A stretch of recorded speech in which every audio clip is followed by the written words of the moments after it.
Wala pang bare months at hindi pa Pasko pero maningning na ang isang pasyalan sa Pasay. Ang mga pwedeng ma-enjoy roon, mga iba't ibang light installation na patok sa pamilya. Nakatutok si EJ Gomez. Maaliwalas, maliwanag, makulay at libre. Ito ang kabubukas lang na Roxas Boulevard Promenade Light Park sa pagitan ng Libertad Pumping Station at intersection ng EDSA at Roxas Boulevard sa Pasay. Dito sa Light Park, maraming lighting installations ang pwedeng mabisita.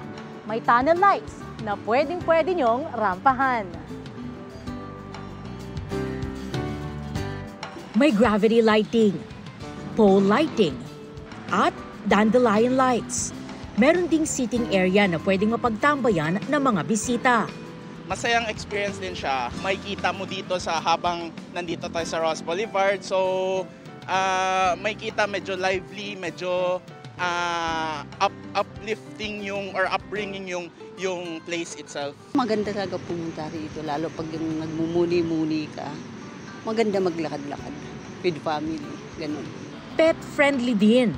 Dati usually I walk my dog on the street at night, no? Pero siyempre may halong kaba, but this is a good place. Ayon sa management, plano nilang magtayo ng play area para sa mga bata. May active park zone para sa fitness enthusiasts. Soon, magkakaroon ng bike oval. Safety po kasi meron po kami marshal at meron po kaming first shift, second shift, third shift na nagme-maintenance para maging malinis palagi. Isa itong interagency collaboration na bahagi ng Adopt a Park initiative ng Pasay City. Bukas sa publiko ang Roxas Boulevard Promenade Light Park mula alas 7 hanggang alas 11 ng gabi.